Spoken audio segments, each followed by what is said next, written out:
Well, good evening, good morning, good afternoon, wherever you are. A mega blessing to all of you. This is another live stream of Let Us Reason. And I'm your host, Al Fadi, and with us here, a dear brother and a wonderful, wonderful contributor and a researcher, goes by the name of Brother Mill. Out of respect, of course, we want to just keep it that way for his safety and security. But all that to say is, if you've been watching any of my most recent videos that I've done with Mill, you probably have noticed that he focuses also on historical criticism of the standard Islamic narrative, which we have already nicknamed SIN. All that to say is that today's topic is no exception, except we're dissecting now a number of elements of that standard Islamic narrative. And today we will be focusing on a water well known by the name of Zamzam, that at least the traditions or the Islamic tradition, historically speaking, connects that well to Mecca and to Abraham, Hagar, and Ishmael. And I will share more about that. I want to welcome all of you who are joining us right now from Europe, those who are joining us also from the US and North America and other parts of the world. I know the time difference sometimes can limit some of you. I want to welcome also those of you who are joining us from Australia, New Zealand, and Southeast Asia. But all that to say is, like, we are so blessed to have platforms like this that enable us to reach the world just from the tip of our fingers, literally, with a small camera in front of us. We're so thankful for that. And also, I am more thankful than ever before that our dear brother here, Mel, agrees to work with me and collaborate with me, in addition to the wonderful work he's doing in his own channel and the work he's doing with our brother, Jay Smith. With that in mind, Mel, welcome back, brother. It's great to be back, and whenever you call me, I'm always only too delighted to link up with you and share any little bit of knowledge that I've gained in my research. So always a pleasure. Wonderful. So why don't you give people just maybe the 1 minute snippet about what you're going to cover? Then I'm going to show a couple of slideshows basically about the well of Zamzam and why it's important. Okay, so Muslims have been told for years that the Zamzam is has an endless supply of water, and so in the first half, I'm going to investigate if that is actually true, and we can actually see that it isn't. And the second thing is, there's a little bit of a surprise, and it's in relation to where Muhammad is buried. There's a split in the narrative. There seems to be two stories about where he's buried, which is very suspicious indeed. So that's going to come up in the second half. Wonderful. With that in mind, of course, I want to welcome those of you who are joining us right now, and I will even welcome our moderators. We have a moderator that is so early right now for them, at least in my book, 6 o'clock in the morning is early, but maybe it's not in Australia. But all that to say is, I'm going to share with you folks about 3 slides worth of images related to the well of Zamzam. And I want to share with you why, as a Muslim, a former Muslim, I should say, it was a special, basically story and tradition. And at the same time, I want to also tie this into what Mel is going to be talking about concerning the unlimited supplies. And that's extremely important. A miraculous unlimited supply of water that allegedly have existed since the days of Abraham, Hagar, and Ishmael. Do the math. We're talking more than 4,000 years now. And of course, if there is any truth to that, everybody will be taken away by that and say, wow, that's amazing. No doubt about that. I'm not saying we can't find wells of water that have lasted for, hundreds of years. I'm not denying that God can allow things like this to happen. We're just focusing on one particular well that allegedly exists in Mecca today. I mean, it does exist in Mecca, but allegedly it existed there since the days of Abraham. And it has something that is special about it, miraculous about it, spiritual about it, that connects us and ties it to many things related to Abraham and Ishmael's alleged travel to Mecca, building the city itself, building the Kaaba, and also the fact that there is a connection between Hagar, Ishmael, and this well. And I'm going to start my slideshow, and I will share with you why such a thing is extremely important. Now, everybody will see this, the well of Zamzam here, and let me tell you why this is extremely important. Now, here is an image of Mecca today, And really, it hasn't changed much. The Kaaba, as you can see it in the center over there, draped with this fancy black silk covering that cost anywhere from 1 to 2 million sometimes. Probably right now will even cost more, with gold, letterings and all that kind of stuff. What you see in front of the Kaaba, if you look all the way down at the bottom of the image itself, you're going to see some sort of a tunnel. And these are steps that takes you underneath that whole platform, where you will use water to either do ablution, shower if you wish, drink, just clean up. The water is coming from what we call today the well of Zamzam. It has a special taste to it, different taste, strange taste for some people, obviously, but that's where you would find it. Now, I'm going to keep going further here. I'm showing you some images about why this thing is important. I mean, if you look on the right side, you'll see people are drinking from it. You'll see people in this in the right side in the center image performing ablution. Today, the well is symbolically fenced off like this, with a plaque describing its history. And at the same time, they have piping. I mean, if you watch, I think you will be watching a video series that I did with Jay recently, where we talked about, the dilemma, or many dilemmas with Mecca, including Zamzam as one of those. You're going to see some pipes, massive piping that is going to pump the water in and out and so on and so forth. But look in the middle. Look in the middle. There is a foundation actually known as the Foundation of Zamzam. And part of that is to promote, of course, Zamzam. And at the same time, there are businesses that are generated out of this. You can see bottles of water, that have Zamzam. You can go to any, by the way, Middle Eastern store. I don't know if that's the case, for instance, in UK or in Europe, but I'm pretty sure that will be true. Anywhere you go, they have bottles of Zamzam. Most of the time, they'll sell it to you. People, when they go to perform pilgrimage, their family ask them and beg them to bring gallons of that, because they believe it has a spiritual healing powers and all kind of claims, of course. And I remember I had a surgery one time, and I would wash that surgery with the water of Zamzam, hoping that it will expedite the healing. That's, again, I believed it with all of my heart. You go to the far left of the slide.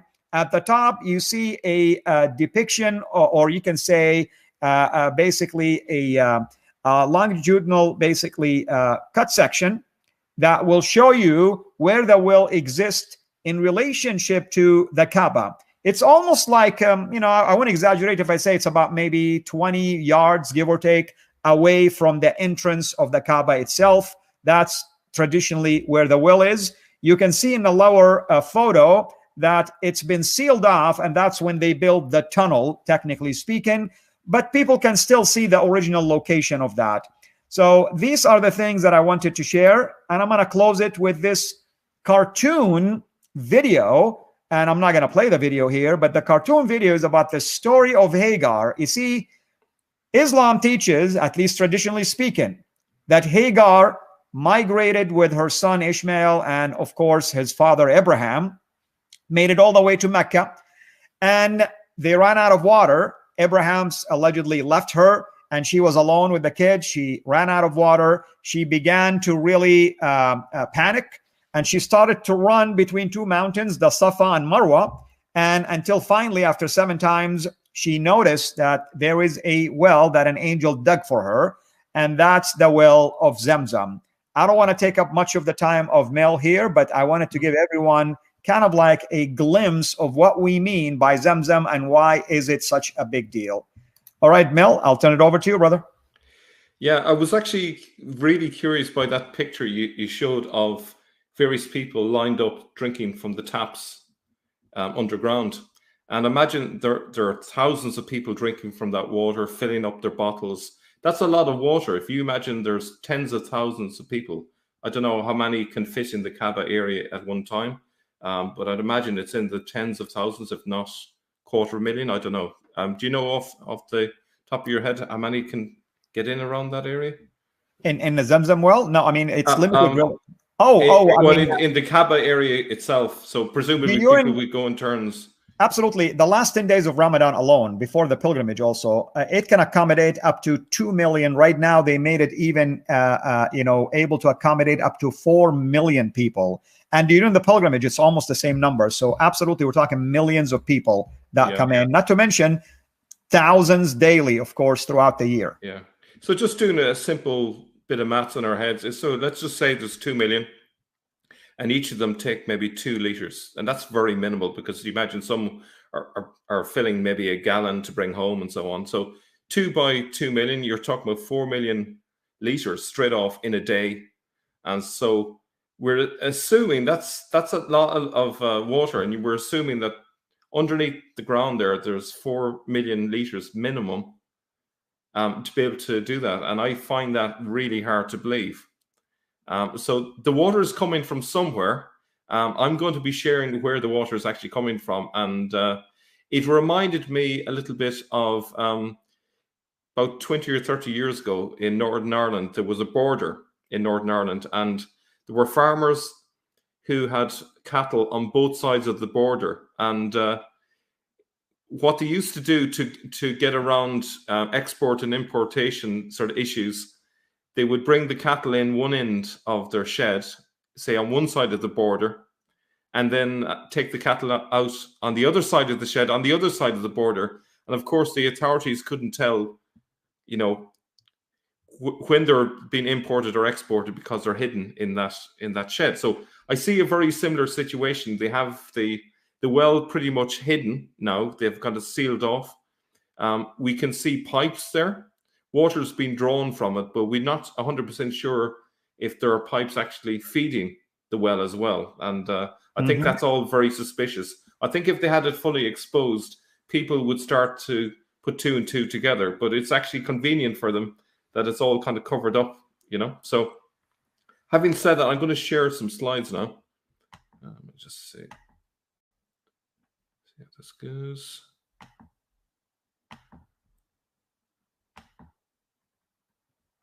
I'm not seeing my PowerPoint, so I wonder why. It's no problem. And I'm going to address a couple of comments while you're looking at that. Okay. And when I see it. I mean, I know it gives you a couple of options at the top, probably. Yeah, got it now. Yeah, we found it. One person was saying that he remembers a friend saying that they would use Zamzam water to splash it on a person that they perceive to be demonically possessed. That's true. It has, like I said, people believe that it has many spiritual powers. At least that's the belief. Does it work? I very much doubt it. But with that in mind, you want me now to bring your slides? Yep. So can you see it now? Yes, there it is. Yep. Okay, so those are some examples of bottles of water that you could get from the Zamzam. Supposedly comes from the well. Yeah. Okay, so the Zamzam dilemma is that some Muslims claim that the Zamzam well offers an endless supply of water. This has been used to support the claim that Mecca was a great trading center, even centuries before Islam began. But is this true? So an awful lot hinges on this claim that there's an endless supply of water, because essentially up to the 8th century, the Zamzam was it. There were a few small wells, but if that didn't have an endless supply of water, or very nearly, the claim that it was a stopping point along a trade route is really hard to sustain as a claim. Now, so the current context, just so we're kind of touching base with reality here, is that Saudi Arabia faces a major water challenge. We're not just talking about Mecca, but across the country. It uses more water than its natural aquifers can supply. So Saudi Arabia is the largest producer of desalinated water in the world.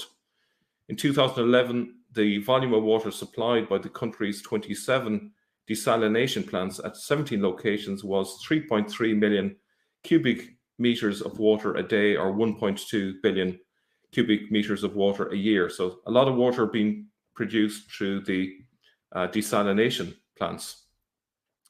Now, key question is, how much water does Mecca need to keep its city going? So Mecca and Medina have a similar size population of 1.3 million. So by looking into what it was for Medina, I was able to work out what it would be for Mecca. We know that a reverse osmosis plant in Yanbu, located on the shore of the Red Sea, supplies the city of Medina with 128,000 cubic meters of water a day. So we would expect that Mecca would need a similar amount. I think that's a fairly intuitive conclusion. But the question is, could the Zamzam supply that quantity of water? I would suggest not. That's a lot of water. To put it into context, that's the equivalent to extracting 51 Olympic swimming pools of water a day. Not just on one day, but continuously every single day. This is well beyond the capacity of the Zamzam.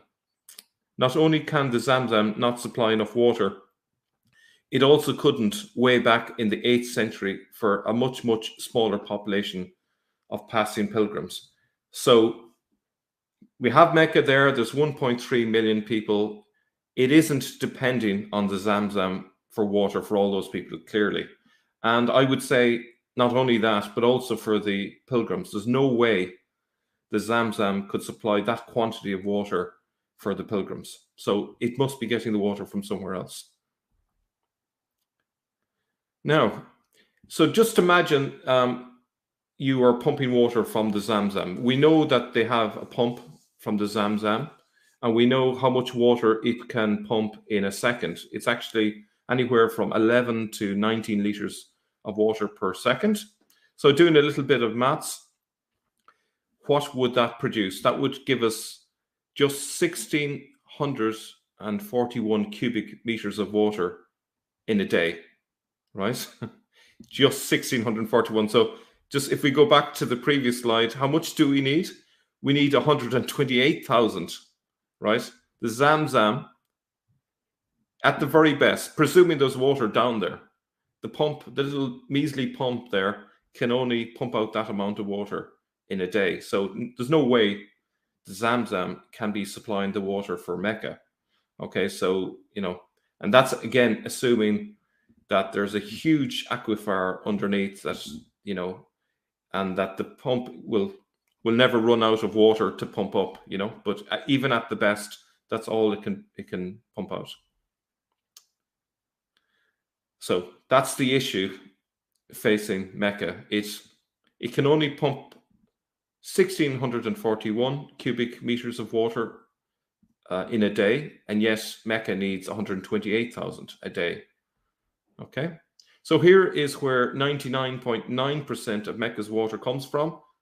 Surprise, surprise, a desalination plant in Jeddah. And this, I think, is probably not a surprise to most Muslims. If they're, you know, halfway informed, it kind of makes sense. I live there, and I've seen it. In fact, the entire district is named after this, known as a tahliya, which is desalinization in Arabic, basically. And I used to even go near it because I'm a scuba diver. They won't allow you to get so close, but you can see the piles of salt that they have compiled from there. Right. Okay. And imagine it's quite a site. Imagine it's a huge complex to produce that amount of water. It is, indeed, it is. And they were really innovative in this idea because they needed to supply water to not just Mecca, but even the central part of Saudi. So there is a lot of these plants on both coasts. Yeah. And obviously it requires a huge amount of energy, and is really just the discovery of oil. I would imagine it's about 100 years ago that oil was first discovered in Arabia and started being pumped. But without that oil, this would be completely impossible.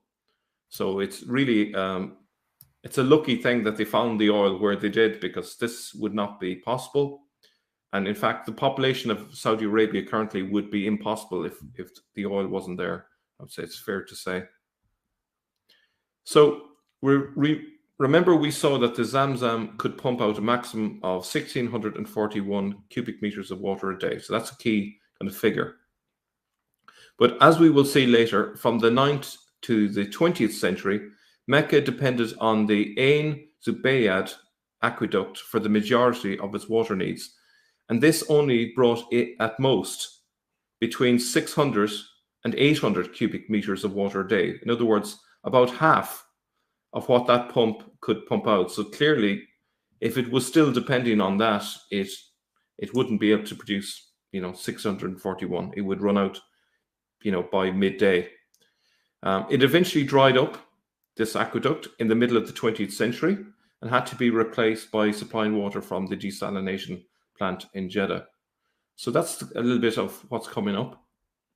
So until 1950, it received up to 800 cubic meters from the aqueduct, whereas today it needs 128,000 cubic meters. I hope, even for those who may be not mathematically minded, I hope just looking at those numbers might give you a sense of how little water was being supplied to Mecca and how much today is needed.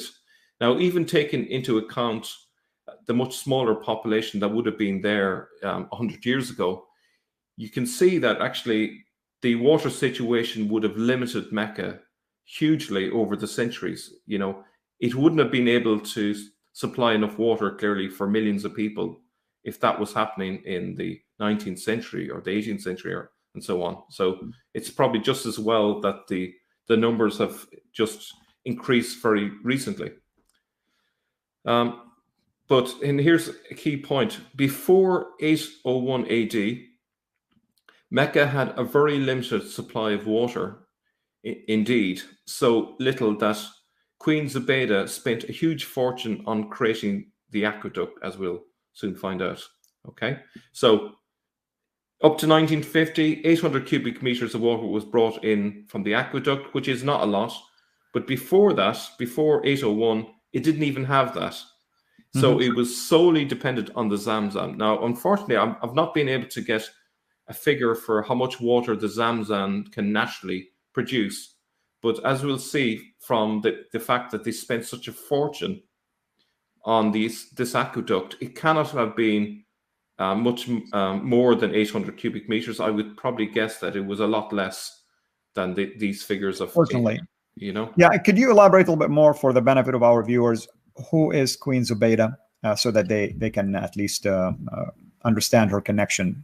Yeah, I'm actually going to come to her a little bit later, but essentially okay, that's fine. Yeah, essentially she was a queen that was married to a caliph, which I'll come to that in just a minute. Wonderful. Okay, no problem. Okay, so just you anticipated the next question. So here she is. It's a picture of her and the caliph next to her, and I'll give you all the details. She was an exceptionally intelligent woman that Islam owes the credit of its golden age to. She was born in 762 in Mosul, present-day Iraq, and in her youth she took a special interest in poetry, art, history, literature, and science, and she invited scholars and poets to Baghdad and allocated a fund for this purpose. So she was really, a very intelligent woman, a credit to any society, really. She's very open-minded, very intelligent, and she was married to the 5th Abbasid Caliph, Harun al-Rashid. Oh, he's a very well-known one. Yeah. Yep. And so she was very well placed. And if you think about the period that we're talking about, she was living in the latter half of the 8th century. The Abbasids took over around 750. So she decided that the water situation in Mecca was dire. Okay, so this is talking about 40 years after the Abbasids took over. That in itself suggests that this is all relatively new, the whole Mecca thing. The Mecca project, let's say, it's pretty obvious from what I've looked at here, as you'll see, that the Mecca project was really new at this stage. There wasn't this Mecca going back centuries before.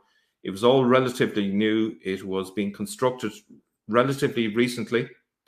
And having constructed it, they realized there just isn't enough water for the pilgrims coming to visit it.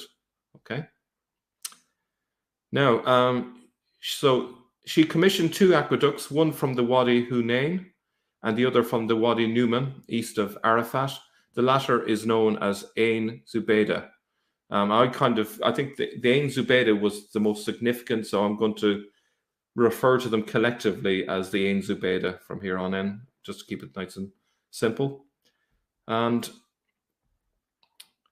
now, the construction of the aqueduct began in the 8th century and completed in exactly 801 AD. So why is that significant? Well, according to Patricia Crona, the first mention of Mecca on a map didn't occur until the 9th century, which is obviously very late. And there was never an explanation for why suddenly in the 9th century it suddenly appears on a map. Well, now I think it's fair to say we know why now, because without water, you can't really build a population in an area. You need water. People need water to wash. They need water to drink. They need water for their animals to grow some food. You know, without water, you can't do any of that. So it's all well and fine saying, okay, well, we just need a few liters of water each to drink, but that's not it. You need actually water if you want to plant some crops, grow some food. So this aqueduct was really the lifeline for Mecca. And as you can see, it's very late. So I'm sorry to be the bearer of bad news, but the idea that there was any life happening in the 7th century before this aqueduct is really cloud cuckoo land. There was, at best, a small little well. It might have supported a really tiny population, but not much. And it's only really when they put a lot of money into this aqueduct that it was possible to have a proper settlement in this area. Okay.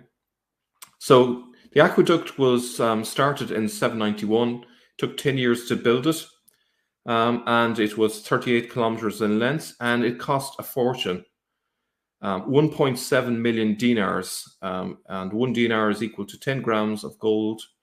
We're talking 24 karat gold here. So I've converted it in today's money, and it would be the equivalent of about $1 billion. Now, question for you, Al-Fadi. Do you think it's plausible that if there was an endless supply of water coming from the Zamzam, that the Abbasid regime would spend $1 billion in today's money building an aqueduct? Does that sound plausible to you?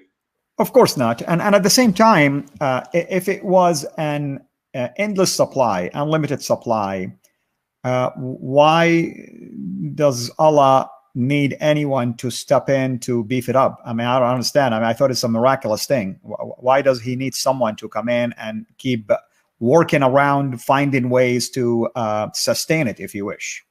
Yeah, and the thing is, what I find really hard to understand is the fact that this aqueduct would have been really obvious to all the pilgrims from the 9th century onwards. They would have seen it coming in. They would have seen it supply water to the various wash areas, to the various individualized wells and so on. So it's replenishing those. So the idea that the Zamzam well had an endless supply of water, it was contradicted visually whenever they went to Mecca. So it's quite hard to believe that people would see that and not actually put 2 and 2 together and say, well, clearly it wasn't endless. But yet this myth kept going all through the centuries, even to this day.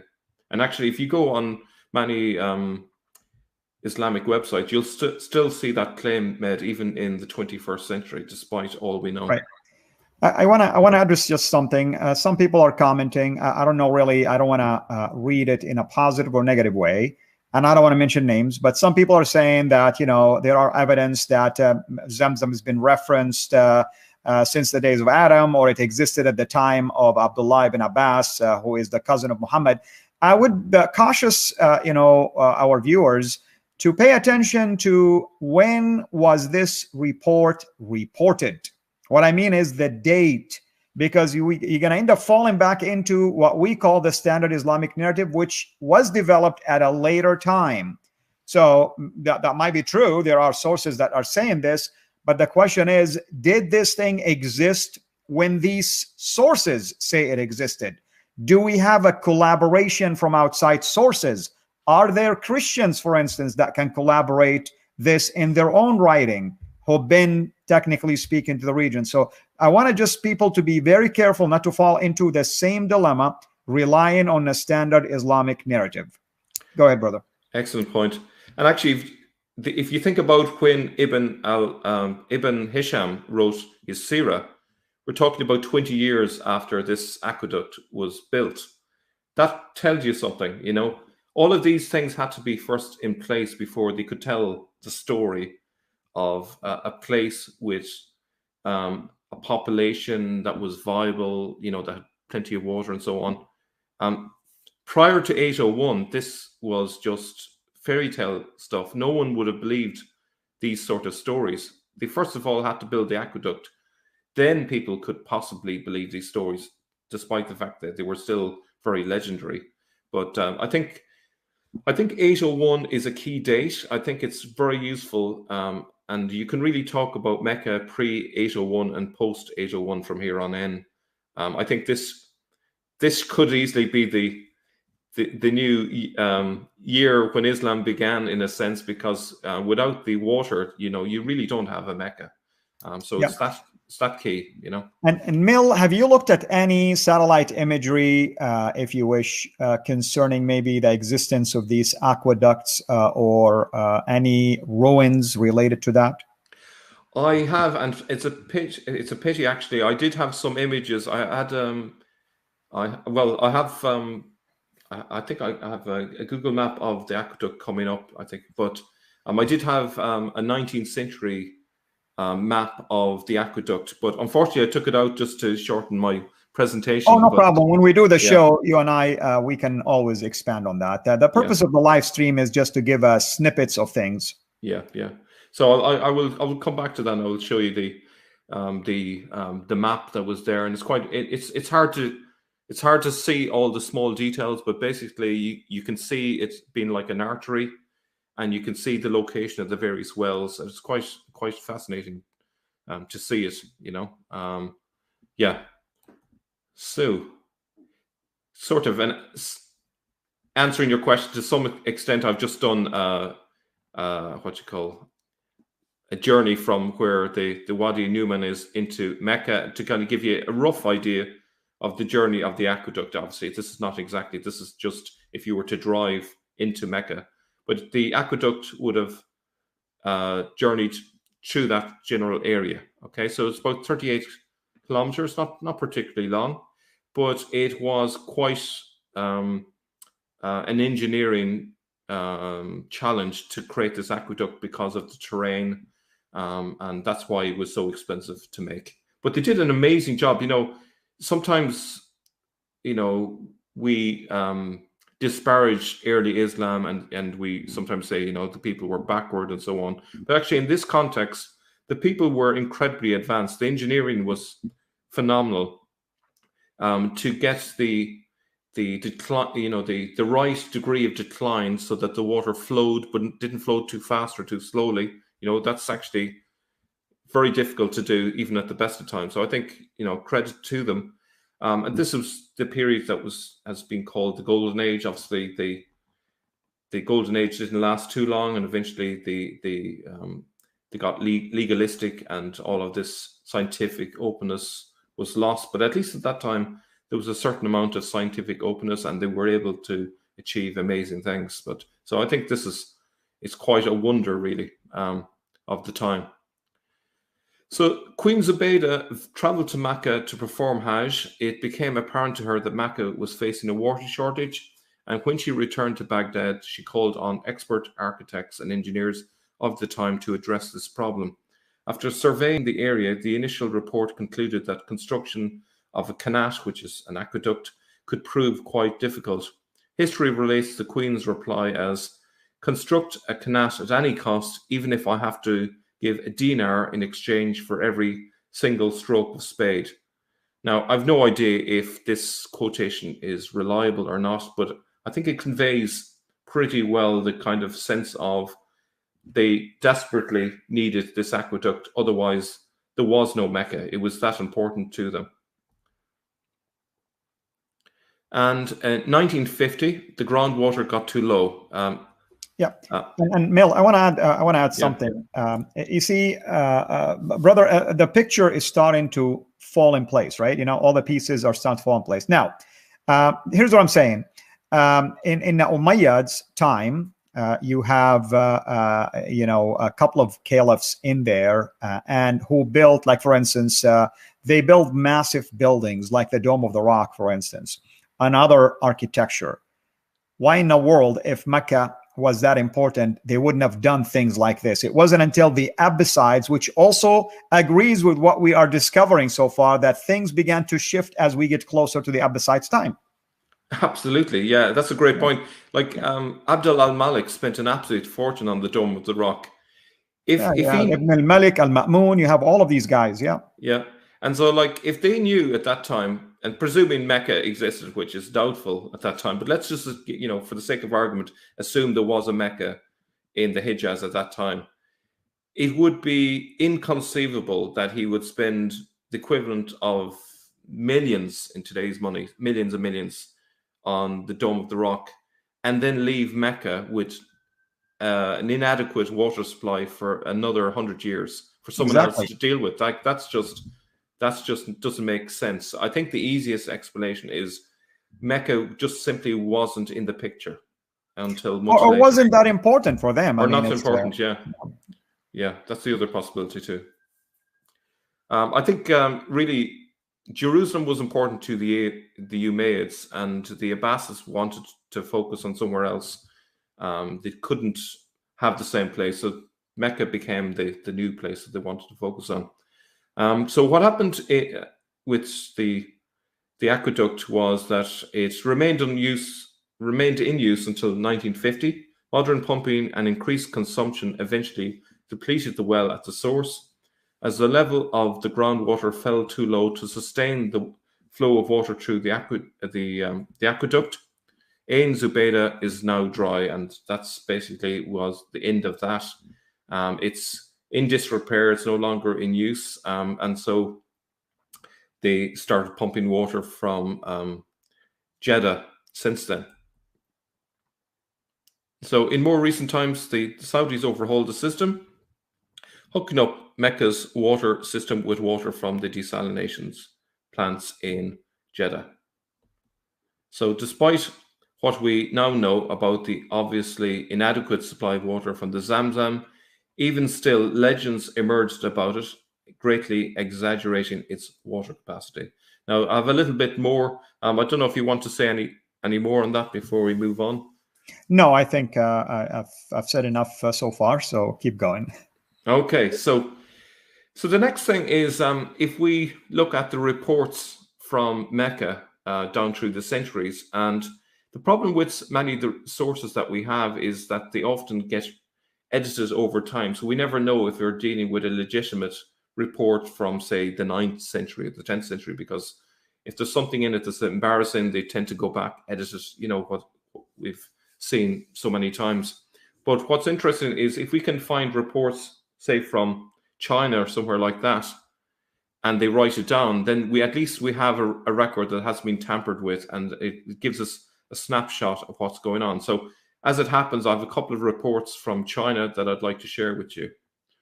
So there is a Chinese report about the Zamzam well. The first story about Mecca recorded in Chinese literature is in a book called Shi Lin Guan Ji, Extended Reports from the Real World. It is an anecdote about Mecca told by a Dashi merchant. Now, a Dashi refers to the Tayyaye, or they are the Muslims that lived in Iraq and traveled to China regularly.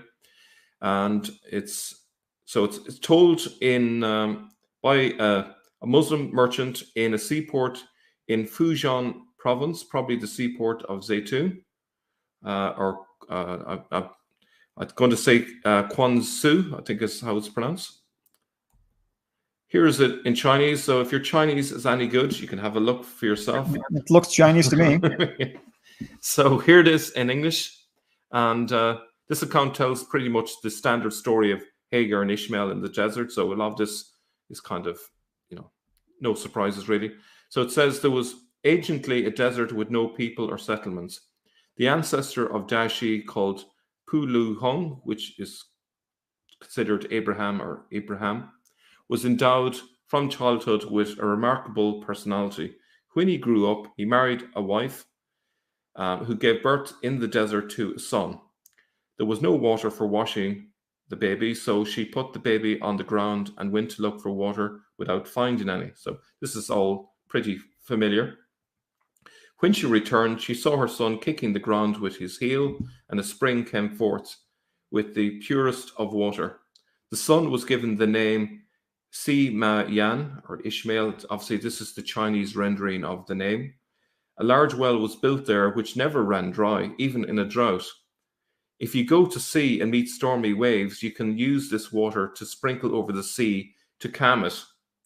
So there's, you can see the superstition that's there. So you can see that this report, and it's from 1225, the people believe that the well never ran dry, okay, even in a drought, and it's got magical powers. You can drop it overboard into the sea and it will miraculously calm it.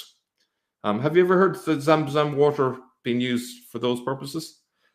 Well, like I said, I mean, it's been used for like either illnesses, people who have been burned, for instance. They think like it will cool it down and get some miraculous healings.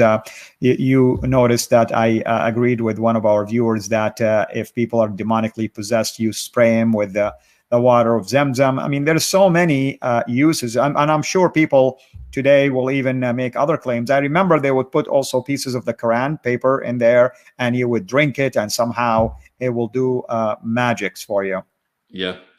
So as you can see, these legends go way back. So this is from 1225, and no one seemed to be aware that the fact that it never ran dry wasn't miraculous, but it was the fact that there was an aqueduct in existence that was feeding it with water. And over the centuries, there were various natural disasters, earthquakes, and the aqueduct got damaged. And in those periods, the people in Mecca were in dire straits because they didn't have enough water. So that kind of disproves the idea that it never ran dry, really. So that's story number one. Story number two, it's a similar story about the Zamzam water. It was recorded 200 years later in the Ming dynasty. This time it was told by a Muslim actually traveling to Mecca. Okay, so it's from the year 1433. It's called Ying Yai Sheng Lan, the overall survey of the ocean's shores.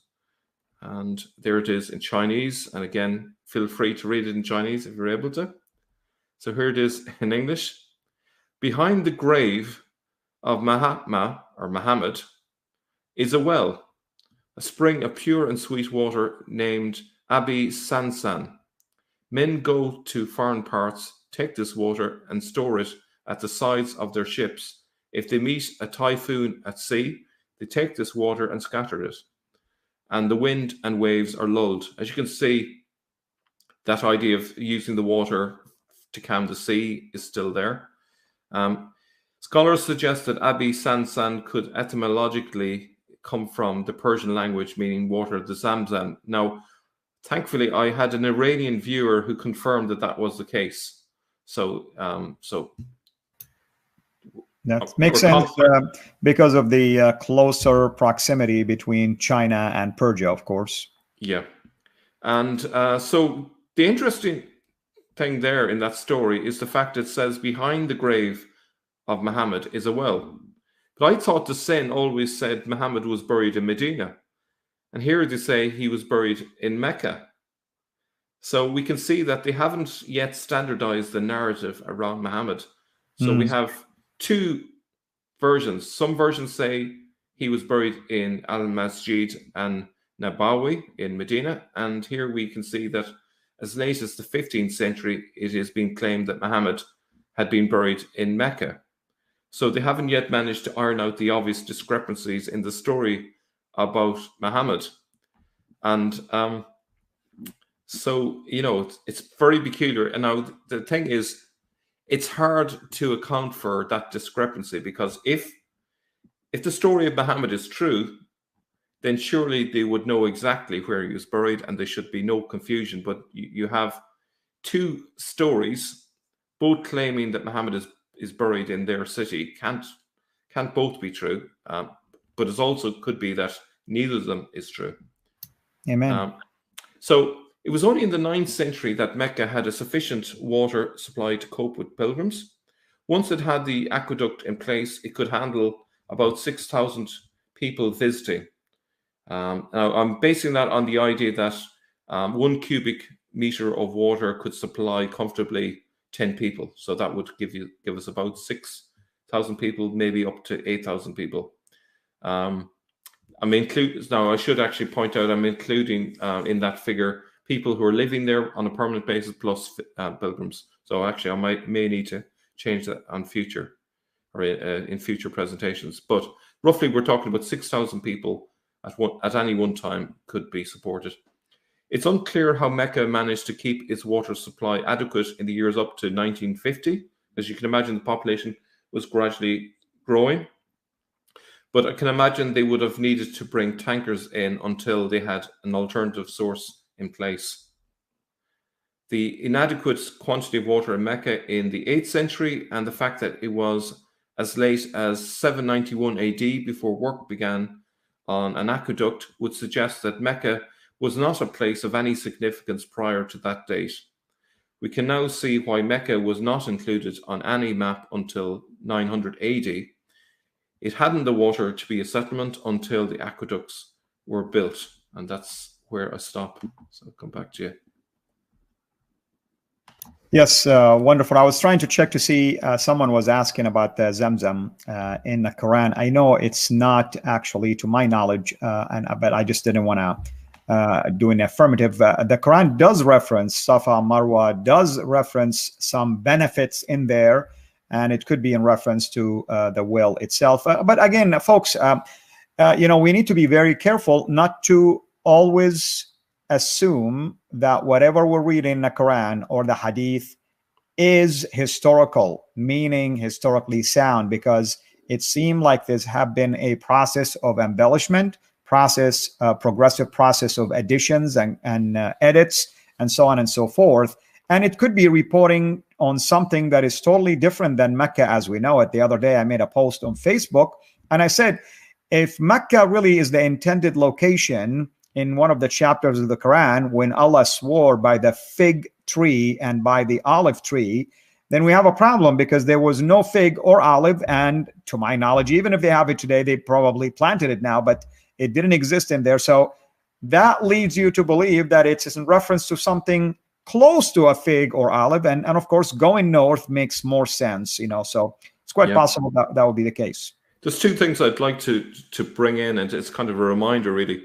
The fact that there is no historical record of Safa and Marwa prior to, I would say, prior to the establishment of Islam. These are not places that you will find in history books, say, centuries before. There's no confirmation of these places in Mecca. But where you do find a Safa and a Marwa mentioned in history going thousands of years back is in Jerusalem. So Mount Moriah, where the Temple Mount is called in Arabic Marwa. So there's Marwa. And Mount Scopus is Safa. Okay, so Safa is a Hebrew word, and it means to watch. So there are the places. So that, I think, that throws out Safa and Marwa in the Quran. It's not. You don't have to assume it's in the Hijaz, because we have two legitimate locations other than the Hijaz confirmed in historical records going back thousands of years before. So Josephus, writing around the time, the 1st century AD, mentions Safa. So it's really clear that it's Jerusalem. And the other thing is the Valley of Baca as well. So that, people say, well, Baca, Makkah, it's mentioned. And it's mentioned in the Psalms, and there's your proof. But if you actually look into where the Valley of Baca is, it's near to Damascus. It's between the Lebanon mountains and the anti-Lebanon mountains. There's a valley there. It's not that far from Damascus, so it's way up there in the north.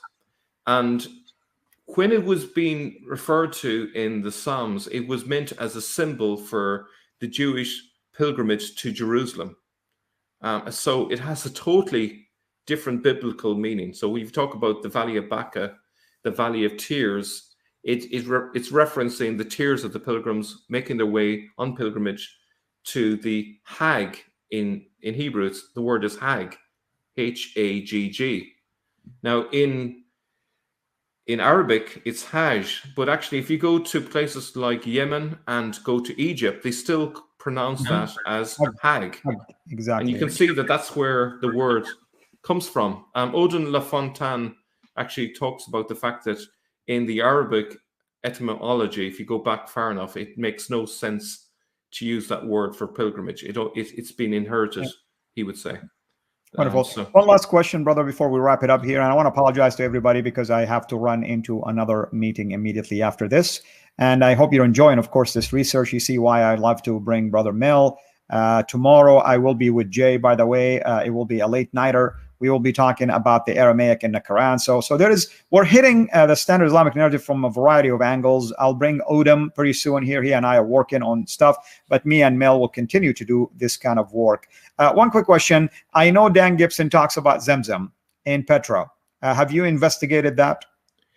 Yeah, he has an excellent explanation for Petra, which is to do the I can't pronounce it, the Zamzam giants living in the mountains above Petra. Got it.